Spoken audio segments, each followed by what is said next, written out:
Hi hello everyone, welcome to my channel Srushti tutorial for maths. ನಾನು ಇವತ್ತು Karnataka T exam 2025ರಲ್ಲಿ ನಡೆದಂತಹ paper 1ರ ಗಣಿತ questions ಅನ್ನ ವಿಶ್ಲೇಷಣೆ ಮಾಡಿ ಅದರ ಆನ್ಸರ್ ಹೇಗೆ ಬರ್ತದೆ ಅಂತಕ್ಕಂಥದ್ದನ್ನ ಕೀ ಆನ್ಸರ್ ಜೊತೆಗೆ ಇವತ್ತು ನಿಮಗೆ ತಿಳಿಸ್ತಾ ಇದ್ದೀನಿ. ಸೊ ಬನ್ನಿ ಕ್ಲಾಸ್ ಶುರು ಮಾಡೋಣ. ಓಕೆ ನೋಡಿ, 91ನೇ ಕ್ವಶನ್ ಇಂದ ಸ್ಟಾರ್ಟ್ ಆಗಿದೆ ಗಣಿತ. ಮೊದಲನೇ ಕ್ವಶನ್ ಬಂದ್ಬಿಟ್ಟು ಪೇಪರ್ 1ರ ಮೊದಲನೇ ಕ್ವಶನ್ ಹೇಳುತ್ತೆ, ಆಯತಘನದಲ್ಲಿ ಆಯತಾಕಾರದ ಮುಖಗಳ ಸಂಖ್ಯೆ. ವೆರಿ ಸಿಂಪಲ್ ಆಗಿ ಚಿತ್ರ ನೋಡಿ ಹೇಳ್ಬೋದು ನೀವು. ಈ ಚಿತ್ರದ ಪ್ರಕಾರ ಆಯತಾಕಾರದಲ್ಲಿ ಈ ಒಂದು ಆಯತಘನದಲ್ಲಿರುವ ಆಯತಾಕಾರದ ಮುಖಗಳ ಸಂಖ್ಯೆ ನೋಡ್ತಾ ಹೋದ್ರೆ ಎಲ್ಲಾ ಮುಖಗಳು ಆಯತಾಕಾರದಲ್ಲಿ ಇದಾವೆ. ಹಾಗಾಗಿ ನಾವೇನು ಹೇಳ್ಬೋದು, ಇದನ್ನ ಸಂಪೂರ್ಣವಾಗಿ ಎಷ್ಟು ಪದಗಳು ಬರ್ತವೆ ಅಂತ ಹೇಳಿದ್ರೆ 6 ಬರ್ತವೆ. ಮುಖಗಳ ಸಂಖ್ಯೆ 6 ಬರ್ತವೆ. ಹಾಗಾಗಿ ಆಪ್ಷನ್ 1 ನೀವು ಉತ್ತರ ಅಂತ ಹೇಳಿ ಆಯ್ಕೆ ಮಾಡ್ತೀರಾ. ಇನ್ನು ಎರಡನೇ ಕ್ವಶನ್ 92ನೇದು 28x⁴y⁵ ಮತ್ತು 49x⁵y⁴ ಇದರ ಮಹತ್ತಮ ಸಾಮಾನ್ಯ ಅಪವರ್ತನ. Very simple.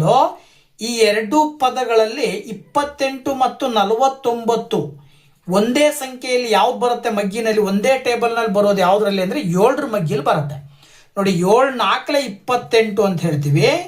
7 × 4 ಹಾಗೇನೆ 7 × 7 ಬರ್ತದೆ. ಅಲ್ಲಿಗೆ ಸಾಮಾನ್ಯವಾಗಿರುವಂತ ಒಂದು ಅಪವರ್ತನ ಯಾವುದು ಅಂದ್ರೆ 7 ಬರ್ಕೊಳ್ತೀರ. ಇನ್ನು ಇಲ್ಲಿ x ನ ಘಾತ 4 ಇದೆ, ಇಲ್ಲಿ x ನ ಘಾತ 5 ಇದೆ ಅಂದ್ರೆ ಎರಡರಲ್ಲೂ ಕಾಮನ್ ಆಗಿರೋದು x ನ ಘಾತ 4. ಇನ್ನು ಇಲ್ಲಿ y ನ ಘಾತ 5 ಇದೆ, ಇಲ್ಲಿ y ನ ಘಾತ 4 ಇದೆ ಅಂತ ಹೇಳಿದ್ರೆ ಎರಡರಲ್ಲೂ ಕಾಮನ್ ಇರೋದು y ನ ಘಾತ 4. ಈ ಉತ್ತರ ಎಲ್ಲಿದೆಯಪ್ಪ ಅಂದ್ರೆ ಎರಡನೇ ಆಪ್ಷನ್ ಅಲ್ಲಿ ಇದೆ. So that second option is the right answer. Okay, ಹಾಗೆ ಥರ್ಡ್ ಕ್ವಶನ್ ಬಂದ್ಬಿಟ್ಟು ಕೆಳಗಿನವುಗಳಲ್ಲಿ ಸರಿಯಾದ ಹೇಳಿಕೆ. ಒಂದು ತ್ರಿಭುಜವು 2 ಲಂಬ ಕೋನಗಳನ್ನು ಹೊಂದಿರುತ್ತದೆ. ಒಂದು ತ್ರಿಭುಜವು 2 ಅಧಿಕ ಕೋನಗಳನ್ನು ಹೊಂದಿರುತ್ತದೆ. ಒಂದು ತ್ರಿಭುಜವು 2 ಲಘು ಕೋನಗಳನ್ನು ಹೊಂದಿರುತ್ತದೆ. ತ್ರಿಭುಜದ ಒಂದು ಬಾಹ್ಯ ಕೋನವು ಅದರ ಅಂತರಾಭಿಮುಖ ಕೋನಗಳ ಮೊತ್ತಕ್ಕಿಂತ ಕಡಿಮೆ ಇರುತ್ತದೆ. ಇವುಗಳ ಅರ್ಥ ನೋಡೋದಾದ್ರೆ, ಒಂದು ತ್ರಿಭುಜವು 2 ಲಂಬ ಕೋನ ಅಂತ ಹೇಳಿದ್ರೆ, ಈಗ ಉದಾಹರಣೆಗೆ ನಾವಿಲ್ಲೊಂದು ತ್ರಿಭುಜವನ್ನ ತಗೊಂಡ್ವಿ ಅಂದ್ರೆ ತ್ರಿಭುಜದಲ್ಲಿ 3 ಕೋನಗಳು ಬರ್ತಾವೆ. ಇರುವ 3ರಲ್ಲಿ 3 ಕೋನಗಳ ಮೊತ್ತ 180 ಡಿಗ್ರಿ ಅಲ್ವಾ. ಆದ್ರೆ ಆ 180 ಡಿಗ್ರಿನಲ್ಲೇ 2 ಲಂಬ ಕೋನ ಬಂದ್ಬಿಟ್ಟು ಬಂದ್ರೆ ಇನ್ನೊಂದು ಕೋನ ಸಿಗೋದೇ ಇಲ್ಲ. ಹಾಗಾಗಿ 1ನೇ ಹೇಳಿಕೆ ತಪ್ಪು. ಇನ್ನು 2ನೇ ಹೇಳಿಕೆ ಬಗ್ಗೆ ಮಾತಾಡೋದಾದ್ರೆ, ಅಧಿಕ ಕೋನ ಅಂತ ಹೇಳಿದ್ರೆ ಏನು, ಅಧಿಕ ಕೋನ ಅಂದ್ರೆ ಏನು, 90 ಡಿಗ್ರಿಗಿಂತ ಜಾಸ್ತಿ. 2 90 ಡಿಗ್ರಿಯ ಕೋನಗಳೇ ಇರಲ್ಲ ಅಂದಮೇಲೆ ಅಧಿಕ ಕೋನಗಳು 2 ಇರ್ಲಿಕ್ಕೆ ಸಾಧ್ಯನೇ ಇಲ್ಲ. ಹಾಗಾಗಿ 2ನೇ ಹೇಳಿಕೆನು ತಪ್ಪು. ಇನ್ನು 3ನೇ ಹೇಳಿಕೆ, 2 ಕೋನಗಳು ಲಘು ಕೋನ ಆಗಿರಬಹುದು. ಈ 2 ಕೋನಗಳು ಲಘು ಕೋನ ಆಗಿದ್ರೆ ಇದು ಕೂಡ ಲಘು ಕೋನ ಆಗತ್ತೆ.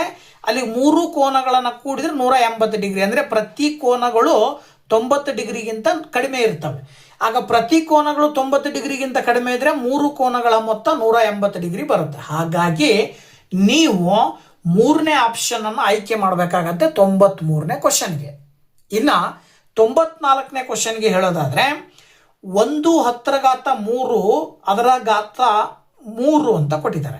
ಇದನ್ನ ಸುಲಭ ರೂಪದಲ್ಲಿ ಬರೆಯೋದು ಹೇಗೆ ಅಂದ್ರೆ, ವೆರಿ ಸಿಂಪಲ್. ಕೆಳಗಡೆ ಮಧ್ಯದಲ್ಲಿ ಇರುವಂತಹ ಭಿನ್ನ ರಾಶಿ ಮಿಶ್ರ ಭಿನ್ನ ರಾಶಿ ಇದೆ, ಅದನ್ನ ಮೊದಲು ವಿಷಮ ಭಿನ್ನ ರಾಶಿಗೆ ಪರಿವರ್ತನೆ ಮಾಡ್ಕೊಳ್ಬೇಕು.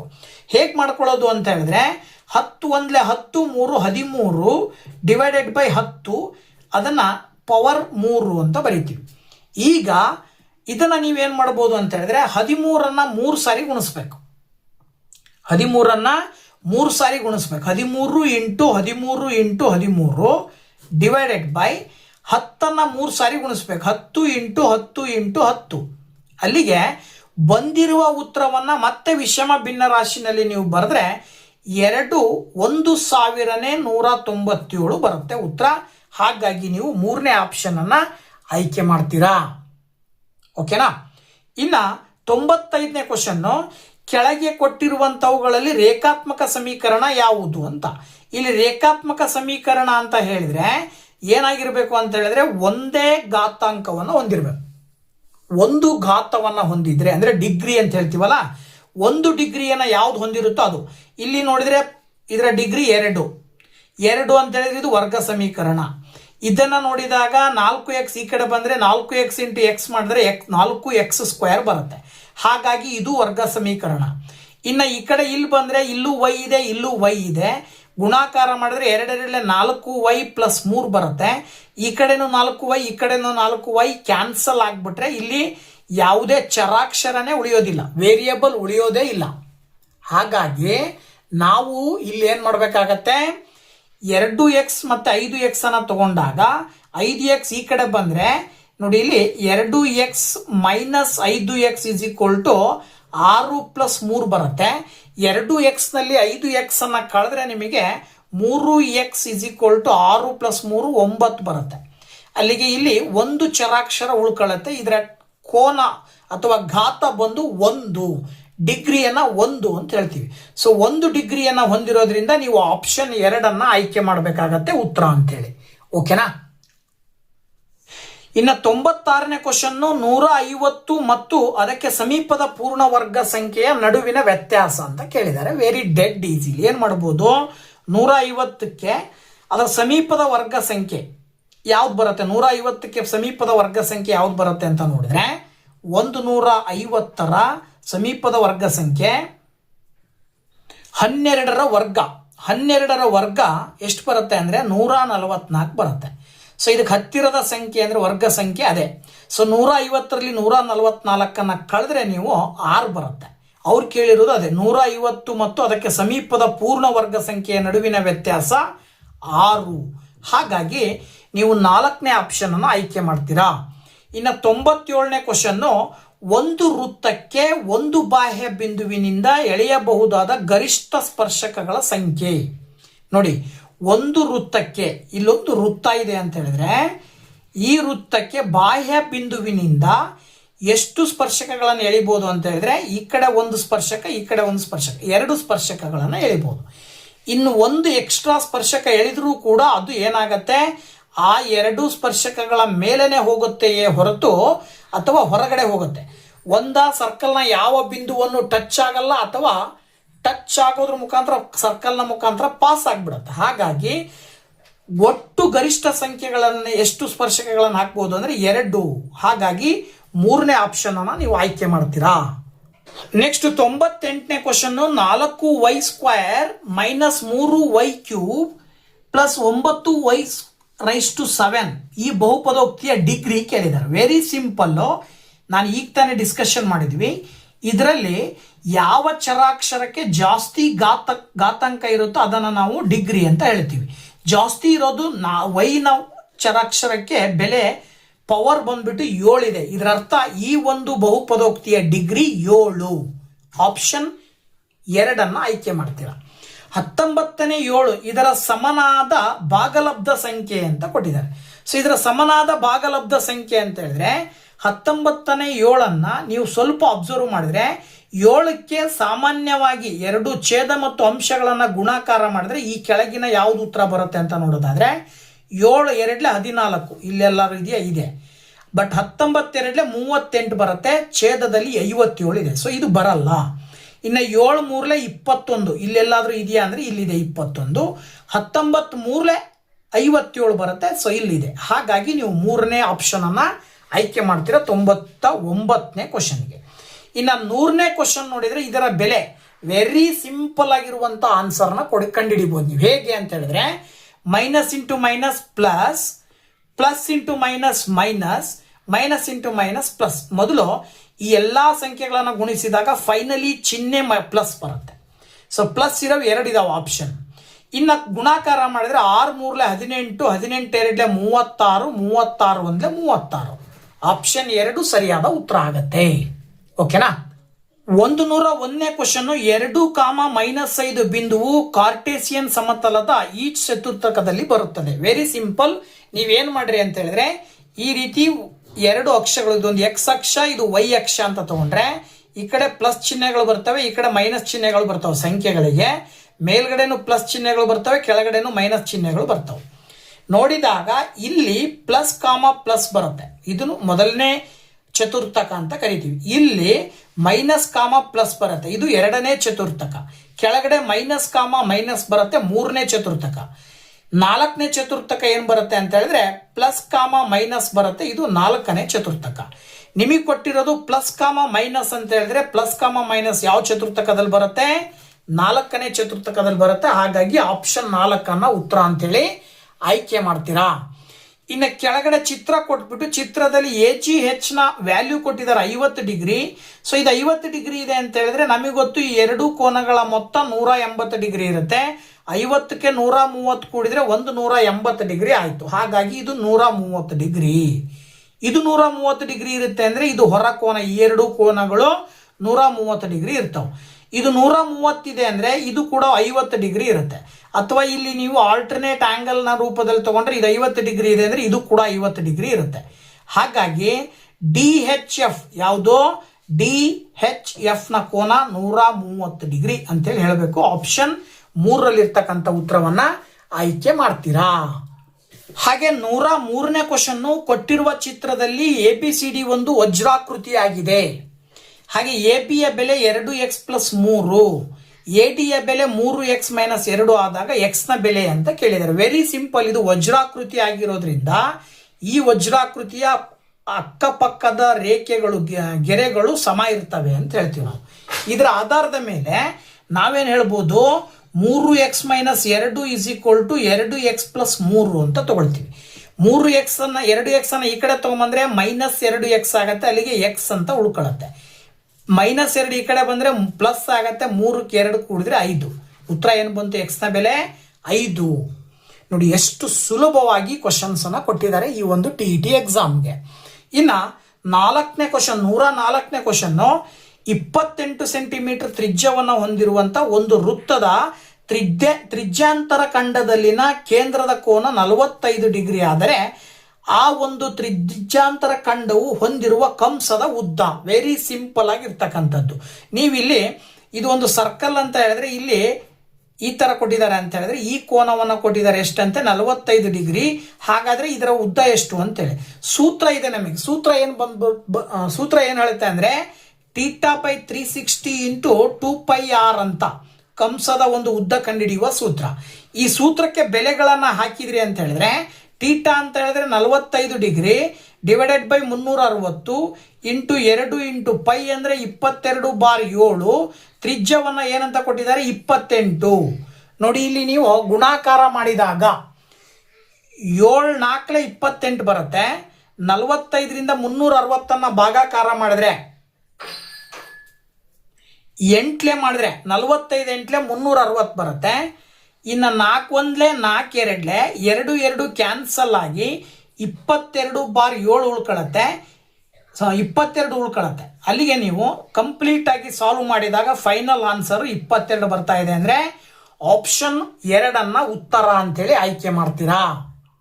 ನೆಕ್ಸ್ಟ್ 105ನೇ ಕ್ವಶನ್ ಬಂದ್ಬಿಟ್ಟು 135 ಡಿಗ್ರಿ ಅಳತೆಯ ಕೋನದ ಸರಳ ಪೂರಕ ಕೋನ 45 ಡಿಗ್ರಿ ಅಳತೆಯ ಕೋನದ ಲಂಬ ಕೋನ ಪೂರಕದ ಮೊತ್ತವು ಸಾಂಖ್ಯಿಕವಾಗಿ ಈ ರೀತಿಯ ಕೋನದ ಅಳತೆಯಾಗಿದೆ ಅಂತ ಕೊಟ್ಟಿದ್ದಾರೆ.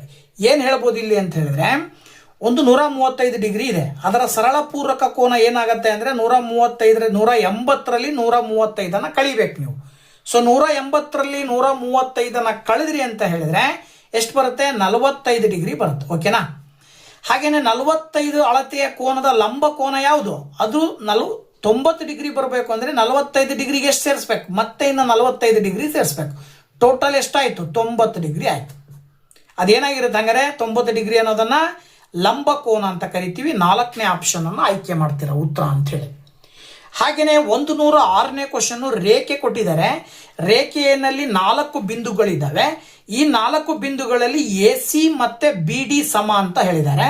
ಹಾಗಾದ್ರೆ AB ಮತ್ತೆ CD ಗಳ ನಡುವಿನ ಸಂಬಂಧ ಅಂತ ಕೊಟ್ಟಿದ್ದಾರೆ. ವೆರಿ ಸಿಂಪಲ್ ಆಗಿ ಹೇಳ್ಬೋದು ನೀವು ಇಲ್ಲಿ ನೋಡಿ. ಅವರೇ ಹೇಳ್ತಾರೆ AC = BD ಅಂತ ಅವ್ರು ಕೊಟ್ಟಿದ್ದಾರೆ. AC ಅನ್ನ ಏನ್ ಹೇಳ್ಬೋದು ನಾವು? AB + BC ಅಂತ ಹೇಳ್ಬೋದು. ಹಾಗೇನೆ BD ಅನ್ನ ಏನಂತ ಹೇಳ್ಬೋದು? BC + CD ಅಂತ ಹೇಳ್ಬೋದು.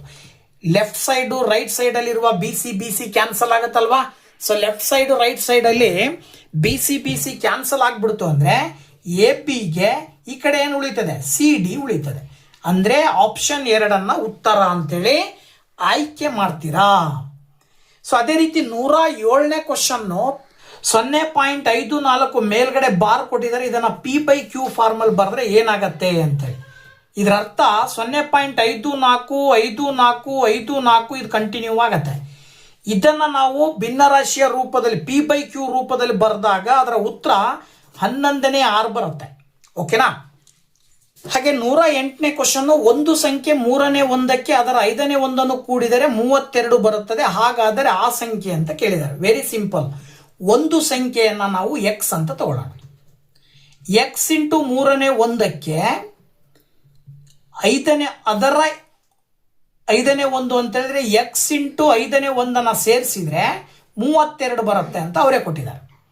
ಅಲ್ಲಿಗೆ ಎಕ್ಸ್ ಇಂಟು 1 ಮಾಡಿದ್ರೆ x divided by 3, x into 1 ಮಾಡಿದ್ರೆ x divided by 5 is equal to 32. 3 ಮತ್ತು 5ಕ್ಕೆ LCM ತಗೊಳ್ಬೋದು ನಾವು, 15 ಬರುತ್ತೆ. ಅಲ್ಲಿಗೆ x into 5 5x, x into 3 3x is equal to 32. ಅಲ್ಲಿಗೆ 5 3 8 ಬರುತ್ತೆ. 32 15 ಆ ಕಡೆ ಕಳಿಸಿದ್ರೆ ಇಂಟು 15 ಆಯ್ತು. ಓಕೆನಾ? ಈಗ 8ರಿಂದ 32ನ ಭಾಗಾಕಾರ ಮಾಡಬಹುದು. 8 4 32. ಎಕ್ಸ್ನ ಬೆಲೆ 15ಕ್ಕೆ 4 ಗುಣಿಸಿದ್ರೆ 15 4 60, ಅಂದ್ರೆ ಎಕ್ಸ್ನ ಬೆಲೆ 60 ಬರುತ್ತೆ. ಆಪ್ಷನ್ 2 ಆಯ್ಕೆ ಮಾಡ್ತೀರಾ ಉತ್ತರ ಅಂತ ಹೇಳಿ. ಇನ್ನ 109ನೇ ಕ್ವಶನ್ ಬಂದ್ಬಿಟ್ಟು 21 ಸೆಂಟಿಮೀಟರ್ ತ್ರಿಜ್ಯವಿರುವ ಅರ್ಧಗೋಳದ ವಕ್ರ ಮೇಲ್ಮೈ ವಿಸ್ತೀರ್ಣ. ನೋಡಿ, ಅರ್ಧಗೋಳದ ವಕ್ರ ಮೇಲ್ಮೈ ವಿಸ್ತೀರ್ಣದ ಸೂತ್ರ ನಮಗೆ ಗೊತ್ತಿರಬೇಕು. ಏನಪ್ಪ ಅರ್ಧಗೋಳದ ವಕ್ರ ಮೇಲ್ಮೈ ವಿಸ್ತೀರ್ಣ ಬಂದ್ಬಿಟ್ಟು, ವಕ್ರ ಮೇಲ್ಮೈ ವಿಸ್ತೀರ್ಣ ಕೇಳಿರೋದ್ರಿಂದ 2πr² ಅಂತ ಬಳಸ್ತೀವಿ ಸೂತ್ರ. 2πr². ಅಂದ್ರೆ 2 ಇಂಟು π ನ ಬೆಲೆ 22/7 ಹಾಕ್ರಿ. ಆರ್ ಅಂತಂದ್ರೆ 21 ಇಂಟು 21 ಸುಲಭ ರೂಪದಲ್ಲಿ ಬರೀಬೇಕಿದೆ ಅಷ್ಟೇ. ನೋಡಿ, ಇಲ್ಲಿ 7 3 21. ಓಕೆನಾ? ಇನ್ನ 2 ಇಂಟು 22 ಮಾಡಿದ್ರೆ 44. 21 ಇಂಟು 3 ಮಾಡಿದ್ರೆ 3 1 3 3 2 6. ಸೊ 44 ಇಂಟು 63 ಗುಣಾಕಾರ ಮಾಡಿದ್ರೆ 2772 ಚದುರ ಸೆಂಟಿಮೀಟರ್ ಬರುತ್ತೆ. ಸೊ 1ನೇ ಆಪ್ಷನ್ ಅನ್ನ ನೀವು ಆಯ್ಕೆ ಮಾಡ್ತೀರಾ. ಇನ್ನು 110ನೇ ಕ್ವಶನ್ ಚಿತ್ರ ಕೊಟ್ಟಿದ್ದಾರೆ. ಚಿತ್ರದಲ್ಲಿ ABD 125 ಡಿಗ್ರಿ ಕೊಟ್ಟಿದ್ದಾರೆ, ACE 130 ಡಿಗ್ರಿ. ತುಂಬಾ ಸಿಂಪಲ್. ಇದು ಒಂದು ಸರಳ ರೇಖೆ ಅಂದ್ರೆ ಇವೆರಡರ ಮೊತ್ತ 180 ಡಿಗ್ರಿ ಇರುತ್ತೆ. ಅದರಲ್ಲಿ ಒಂದು 125 ಇದೆ ಅಂತ ಹೇಳಿದ್ರೆ ಇನ್ನೊಂದು 55 ಡಿಗ್ರಿ ಇರುತ್ತೆ. ಈ ಕಡೆ ಒಂದು 130 ಇದೆ ಅಂದ್ರೆ ಇನ್ನೊಂದು 50 ಡಿಗ್ರಿ ಇರುತ್ತೆ. ನಿಮಗೇನು ಕೇಳಿದರೆ ಏನು ಅಳತೆ ಬೇಕು ಅಂದ್ರೆ 3 ಕೋನಗಳ ಮೊತ್ತ 180 ಡಿಗ್ರಿ. ಈ ಆಲ್ರೆಡಿ 2 ಕೋನಗಳನ್ನು ನಾವು ಕಂಡಿಡ್ಕೊಂಡಿದೀವಿ, 105 ಡಿಗ್ರಿ ಬರುತ್ತೆ. ಕಳೆದು ಬಿಟ್ರೆ ನಿಮಗೆ ಏನ ಬೆಲೆ ಸಿಗುತ್ತೆ. ಎಷ್ಟು ಬಂತು? 75 ಡಿಗ್ರಿ. ಆಪ್ಷನ್ ಏನಲ್ಲಿ 4ನೇ ಆಪ್ಷನ್ ಅಲ್ಲಿ ಇರ್ತಕ್ಕಂಥ ಉತ್ತರವನ್ನ ಹೇಳಬೇಕಾಗತ್ತೆ. 111ನೇ ಕ್ವಶನ್, ಕೆಂಪು ಪೆನ್ನುಗಳು ಮತ್ತು 4 ಕೆಂಪು ಪೆನ್ನುಗಳು ಮತ್ತು 5 ಕಪ್ಪು ಪೆನ್ನುಗಳಿರುವ ಒಂದು ಚೀಲದಿಂದ ಯಾದೃಚ್ಛಿಕವಾಗಿ ಒಂದು ಪೆನ್ನನ್ನು ಹೊರ ತೆಗೆಯಲಾಗಿದೆ. ಆ ಪೆನ್ನು ಕೆಂಪು ಆಗದಿರುವ ಸಂಭವನೀಯತೆ. ವೆರಿ ಸಿಂಪಲ್ ಆಗಿ ಹೇಳ್ಬೋದು ಇದನ್ನು. ಹೇಗಪ್ಪ ಅಂತ ಹೇಳಿದ್ರೆ 4 ಕೆಂಪು 5 ಕಪ್ಪು ಅಂದ್ರೆ ಟೋಟಲ್ 9 ಪೆನ್ ಇದಾವೆ. ಸೊ ಈ 9 ಟೋಟಲ್ ಪೆನ್ನಲ್ಲಿ ಕೆಂಪು ಆಗದೆ ಇರಬೇಕು ಅಂತ ಹೇಳಿದ್ರೆ ಅವು ಏನಾಗಿರ್ಬೇಕು? 5 ಕಪ್ಪು ಪೆನ್ನುಗಳಾಗಿರ್ಬೇಕು. ಅಂದ್ರೆ ಅಲ್ಲಿಗೆ ಮೇಲ್ಗಡೆ 5 ಬರುತ್ತೆ. ಅಂದ್ರೆ ಆ ಒಂದು ಸಂಭವನೀಯತೆ 9ನೇ 5. ಆಪ್ಷನ್ 1 ಉತ್ತರ ಅಂತ ಹೇಳ್ತೀವಿ ನಾವು. ಇನ್ನ 112ನೇದು, ಒಂದು ಘನಾಕೃತಿಯ ಮುಖಗಳ ಸಂಖ್ಯೆ ಮತ್ತು ಅಂಚುಗಳ ಸಂಖ್ಯೆಗಳು ಕ್ರಮವಾಗಿ 6 + 12 ಆಗಿದೆ. ಆ ಘನಾಕೃತಿಯಲ್ಲಿನ ಶೃಂಗಗಳ ಸಂಖ್ಯೆ ಅಂತ ಕೇಳಿದ್ದಾರೆ. ಮುಖಗಳು ಅಂತ ಹೇಳಿದ್ರೆ ಏನಂತೀವಿ? F ಅಂತ ಕರಿತೀವಿ. ಹಾಗೇನೆ ಅಂಚುಗಳನ್ನು ನಾವೇನಂತ ಕರಿತೀವಿ? E ಅಂತ ಕರಿತೀವಿ. ಸೊ F + V = E+2 ಅಂತ ಸೂತ್ರ ಬರುತ್ತೆ. ಈ ಸೂತ್ರದ ಪ್ರಕಾರ F ಅಂತ ಹೇಳಿದ್ರೆ 6, ವರ್ಟಿಸಸ್ ಬಂದ್ಬಿಟ್ಟು ಏನು ಅಂಚುಗಳು ಕೊಟ್ಬಿಟ್ಟಿದ್ದಾರೆ, ಏನೋ 12 ಕೊಟ್ಟಿದ್ದಾರೆ. 12ಕ್ಕೆ 2 ಕೂಡಿದ್ರೆ 12 2 14 ಬರುತ್ತೆ. ಈಗ ಫೇಸಸ್ 6 ಇದಾವೆ ಅಂದ್ರೆ ವರ್ಟೆಕ್ಸ್ ಅಂದ್ರೆ ಬಿಂದುಗಳು ಎಷ್ಟು ಬರ್ತವೆ, ಶೃಂಗಗಳು ಎಷ್ಟು ಬರ್ತವೆ ಅಂದ್ರೆ 14ರಲ್ಲಿ 6 ಕಳಿಬೇಕು. 14ರಲ್ಲಿ 6 ಕಳೆದ್ರೆ ನಿಮಗೆ ಎಷ್ಟು ಬರುತ್ತೆ? 8 ಬರುತ್ತೆ. ಹಾಗಾಗಿ ಎಷ್ಟು ಬರುತ್ತೆ? 8 ಅಂದ್ರೆ ಆಪ್ಷನ್ 1 ನೀವು ಸರಿಯಾದ ಉತ್ತರ ಅಂತ ಹೇಳಿ ಆಯ್ಕೆ ಮಾಡ್ತೀರಾ. ಇನ್ನು 113ನೇ ಕ್ವಶನ್ನು, 4 ಸೆಂಟಿಮೀಟರ್ ಉದ್ದದ ಬಾಹುವಿನ ಒಂದು ಸಮಬಾಹು ತ್ರಿಭುಜವನ್ನು ತಂತಿಯ ತುಂಡು ಬಳಸಿ ತಯಾರಿಸಲಾಗಿದೆ. ತಂತಿಯನ್ನು ನೇರಗೊಳಿಸಿ ನಂತರ ಚೌಕಾಕಾರಕ್ಕೆ ಬದಲಿಸಿದಾಗ ಚೌಕದ ಪ್ರತಿ ಬಾಹುವಿನ ಉದ್ದ ಅಂತ ಕೊಟ್ಟಿದ್ದಾರೆ. ನೋಡಿ ಇಲ್ಲಿ ಸಮಬಾಹು ತ್ರಿಭುಜ, ಅದು 4 ಸೆಂಟಿಮೀಟರ್ ಅಂದರೆ 3 ಬಾಹುಗಳನ್ನು ಕೂಡಿದ್ರೆ 4 3 12 ಸೆಂಟಿಮೀಟರ್ ಬರುತ್ತೆ. ಅದನ್ನೇ ತಂತಿಯನ್ನ ಸರಿ ಮಾಡಿಬಿಟ್ಟು ಮತ್ತೆ ಚೌಕಾಕಾರ ಮಾಡಿದ್ದಾರೆ. ಅಂದರೆ ಚೌಕಾಕಾರದ ಪ್ರತಿ ಬಾಹು ಎಷ್ಟಿರುತ್ತೆ ಅಂದರೆ 4ರಿಂದ ಭಾಗಾಕಾರ ಮಾಡಬೇಕು. ತ್ರಿಭುಜದಲ್ಲಿ 3 ಬಾಹು, ಚೌಕದಲ್ಲಿ 4 ಬಾಹು, ಹಾಗಾಗಿ 4ರಿಂದ ಭಾಗಾಕಾರ ಮಾಡಿದರೆ 3 ಬರುತ್ತೆ. ಉತ್ತರ 4ನೇ ಆಪ್ಷನ್ ಅನ್ನು ಆಯ್ಕೆ ಮಾಡ್ತೀರಾ. ನೆಕ್ಸ್ಟ್ ತ್ರಿಭುಜ 114ನೇ ಕ್ವಶನ್. ತ್ರಿಭುಜ ಎಬಿಸಿಯಲ್ಲಿ ಕೋನ ಸಿ ಲಂಬಕೋನ ಆಗಿದೆ. AC 5 ಸೆಂಟಿಮೀಟರ್, BC 12 ಸೆಂಟಿಮೀಟರ್ ಆದರೆ ABCಯ ಸುತ್ತಳತೆ ಅಂತ ಕೊಟ್ಟಿದ್ದಾರೆ. ನೋಡಿ ತುಂಬಾ ಸುಲಭವಾಗಿ ಇಲ್ಲಿ ಕೋನ ABC ಅಂತ ತಗೊಂಡ್ರೆ ABC ಅಂತ ತಗೊಂಡ್ರೆ C 90 ಡಿಗ್ರಿ ಅಂತ ಕೊಟ್ಟಿರೋದ್ರಿಂದ AB ವಿಕರ್ಣ ಆಗತ್ತೆ. ಲಂಬಕೋನ ತ್ರಿಭುಜದ ಒಂದು ಪೈಥಾಗೋರಸ್ ಪ್ರಮೇಯವನ್ನು ಹಾಕಿದ್ರೆ AB ಸ್ಕ್ವೇರ್ ಗೊತ್ತಾಯ್ತಲ್ಲ, AB square is equal to AC square plus BC square ಅಂತ ಕರಿತೀವಿ ನಾವು. ಅದ್ರ ಪ್ರಕಾರ AB square is equal to ಏನ್ ಬರುತ್ತೆ, AC ಸ್ಕ್ವೇರ್ ಅಂತ ಹೇಳಿದ್ರೆ 5 ಸ್ಕ್ವೇರ್, BC ಸ್ಕ್ವೇರ್ ಅಂದ್ರೆ 12 ಸ್ಕ್ವೇರ್. 5 ಸ್ಕ್ವೇರ್ ಮಾಡಿದ್ರೆ 25, 12 ಸ್ಕ್ವೇರ್ ಮಾಡಿದ್ರೆ 144. 2 ಕೂಡಿದ್ರೆ ಎಷ್ಟು ಬರುತ್ತೆ, 169 ಬರುತ್ತೆ. ಇದು 13ರ ವರ್ಗ ಆಗಿರುತ್ತೆ. ಓಕೆನಾ, ಅಂದ್ರೆ ಅಲ್ಲಿಗೆ AB ನ ಬೆಲೆ 13 ಬಂತು. ಸೊ ನಿಮಗೆ ಸುತ್ತಳತೆ ಕೇಳಿರೋದ್ರಿಂದ 3 ಕೂಡಬೇಕು. 5 ಪ್ಲಸ್ 12 ನಮಗೆ ಬಂದಿರುವಂತ AB 13 ಕೂಡಿದ್ರೆ ಉತ್ತರ ಎಷ್ಟು ಬರುತ್ತೆ, 30 ಸೆಂಟಿಮೀಟರ್ ಬರುತ್ತೆ. ಆಪ್ಷನ್ 4 ಉತ್ತರ ಅಂತೇಳಿ ಆಯ್ಕೆ ಮಾಡ್ತೀರಾ. ಇನ್ನು 115ನೇ ಕ್ವಶನ್. ಒಂದು ಸಂಖ್ಯೆ 5ನೇ 4ರಷ್ಟು, ಅದೇ ಸಂಖ್ಯೆಯ 4ನೇ 3ರಷ್ಟಕ್ಕಿಂತ 4 ಹೆಚ್ಚಾದರೆ, ಅಂದ್ರೆ ಇಲ್ಲೂ ಕೂಡ ನಾವು ಆಗ್ಲೇ ಮಾಡಿದಾಗ ಒಂದು ಸಂಖ್ಯೆ x ಅಂತ ತಗೊಂಡ್ರೆ x ಇಂಟು 5ನೇ 4, ಇದು ಅದೇ ಸಂಖ್ಯೆಯ 4ನೇ 3ರಷ್ಟಕ್ಕಿಂತ, ಇದೇ ಸಂಖ್ಯೆಯ 4ನೇ 3ರಷ್ಟಕ್ಕಿಂತ 4 ಹೆಚ್ಚು ಅಂತ ಕೊಟ್ಟಿದ್ದಾರೆ. ಇದನ್ನು ಸುಲಭ ರೂಪದಲ್ಲಿ ಬರೆದ್ರೆ x into 4 4x divided by 5 is equal to x into 3 3x divided by 4 plus 4 ಅಂತ ತಗೊಂಡ್ರೆ ಡಿವೈಡೆಡ್ ಬೈ 1 ಅಂತ ತಗೊಂಡಾಗ 4 ಮತ್ತು 1ಕ್ಕೆ LCM ತಗೊಂಡ್ರೆ ಏನ್ ಬರುತ್ತೆ, 4 ಮತ್ತು 1ಕ್ಕೆ LCM 4 ಬರುತ್ತೆ. 3 1 3x ಪ್ಲಸ್ ಇಲ್ಲಿ 4 4 16 ಬರುತ್ತೆ. That is equal to 4x divided by 5. 3x ಅನ್ನ ಈ ಕಡೆ ತಗೊಂಬಂದ್ರೆ ಇದನ್ನ ಓರೆ ಗುಣಾಕಾರ ಮಾಡಿದ್ರೆ 4 4 16x is equal to 5 into 3x plus 16 ಬರುತ್ತೆ. 16x is equal to 5 3 15x plus 16 into 15.